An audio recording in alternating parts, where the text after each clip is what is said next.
به نام خدا، نواب هستم، مدرس زبان.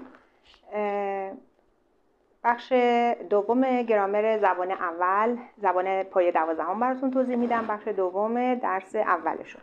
بخش اولش مشغول بود و این بخش سوالی کوتاه، question tag or tag question به انگلیسی بهش میگن.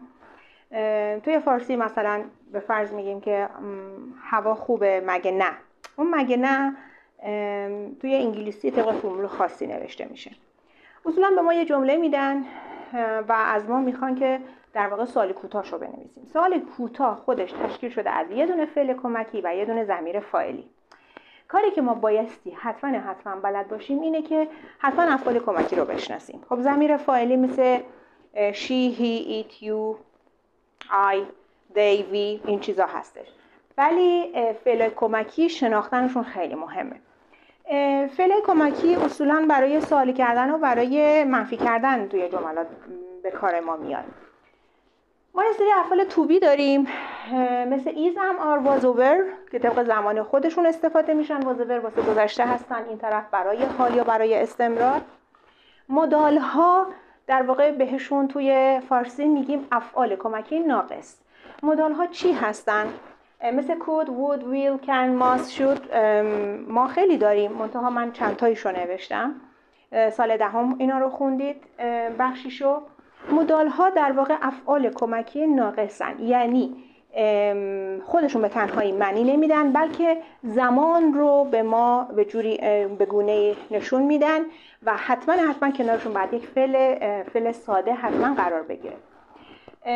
بخش بعدی افعال کمکی ما ماضی نقلی و ماضی بعیده که هوا حذ برای ماضی نقلی میاد، حد برای ماضی بعید میاد. ما تو درس سوم خواهیم خوند این مطلب رو.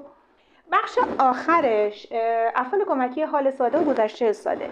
دو و داز برای حال ساده میاد، دید برای گذشته ساده میاد. بیشتر دانش آموزا تو این بخش مشکل دارن. چرا؟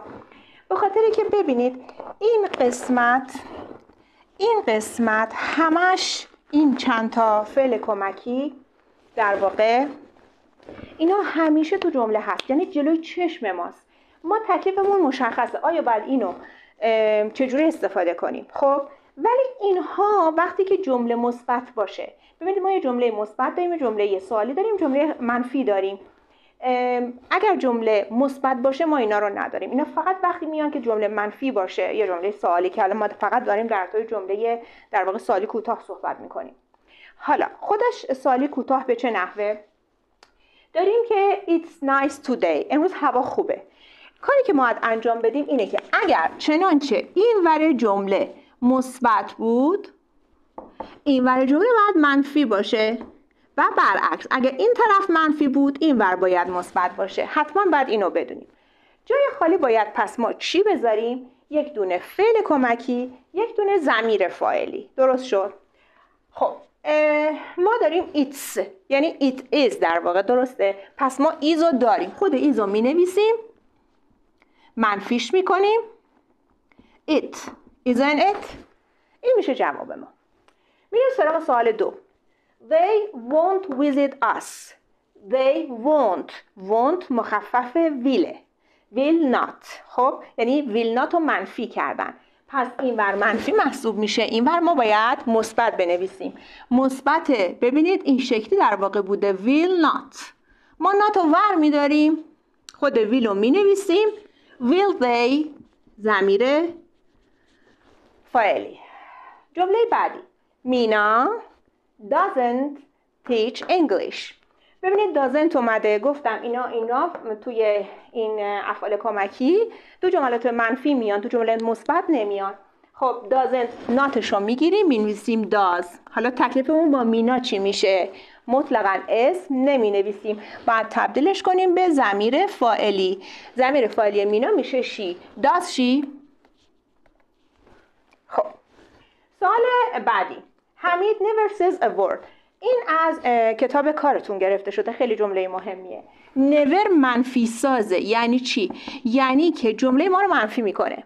خب یعنی ما not نداریم تو جمله، با never منفی شده. حمید never، حمید هم بایستی تبدیل بشه به ضمیر فاعلی. چه کار کنم؟ اینجا باید تبدیلش کنم به یعنی اینجا باید مثبت بیاد و فعل کمکی که لازم دارم اینجا این سز به ما میگه که این حال ساده است. خب اس داره اینجا، پس ما مینویسیم does he.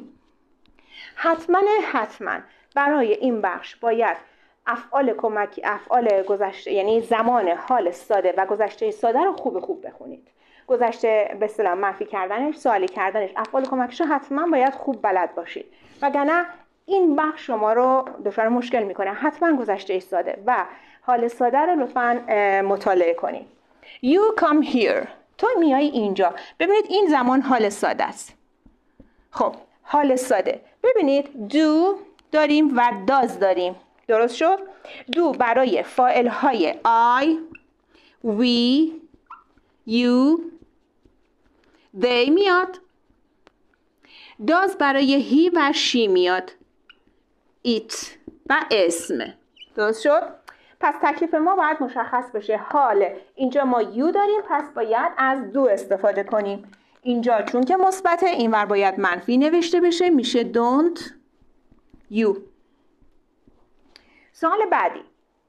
I forgot the keys. I forgot the keys. forgot گذشته فعل forget به معنی فراموش کردن. forget, forgot, forgotten. forgot به معنی فراموش کردنه. ببینید من هیچ کدوم از این فعلا رو ندارم. ببینید هیچ کدوم از اینا نیست. پس بنابراین بعدی که از اینا رو استفاده کنم. کدومش؟ اونی که برای گذشته است. did. این ور باید بنویسم didn't I. didn't I. من کلیدها رو فراموش کردم مگه نه؟ سوال بعدی. My mother and I. یه وقتی میبینید فاعل رو به ما به صورت جمع میدن، ما باید تشخیص بدیم که چه چیزی بنویسیم. مادرم و من میشیم ما. فعل کمکیمون are. اینجا داریمش. درسته؟ پس دیگه اصلا احتیاج به تغییر تحول نیست. همینو منفی میکنیم. و یادمون نره حتما باید چنانچه منفی می نویسیم باید به صورت مخفف نوشته بشه. حتما باید به صورت مخفف نوشته بشه. aren't we.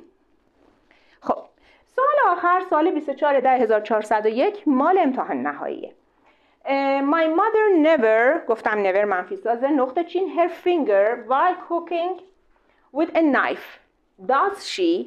ببینید never جمله رو منفی کرده، ولی کاری که تو این سوال کردن که فعل اصلی رو به ما ندادن. خب فعل اصلی رو داده to cut. ما به تو کار نداریم اصلا. حالا میمونه cut به معنی بریدن. ما تکلیفمون اینجا چی میشه؟ ما اینجا باید چه کار کنیم؟ خب ببینید وقتی که does داده یعنی مال زمان حال ساده است. زمان حال ساده برای فاعل هایی که مثلا مثل he, she, it و اس هستن باید اس بگیره. فعلش باید اس بگیره. اینجا ما never داشتیم دیگه، اینجا مثبت، اینجا در واقع مثبت آورده. پس من چه کار میکنم؟ مینویسم چون my mother در واقع همون sheه، این میشه cuts. چرا اس گرفت؟ به خاطر این does حتما وقتی میاد نشانه حال ساده است. حتما امیدوارم که با حل تمرین به خصوص کتاب کارمون صفحه 19 کتاب، صفحه 20 کتاب بسیار تمرینای خوبی داره. خود کتاب کار رو خوب حل کنید و تمرین‌های امتحان نهایی رو و امیدوارم که یاد بگیرید. بسیار گرامر آسونیه.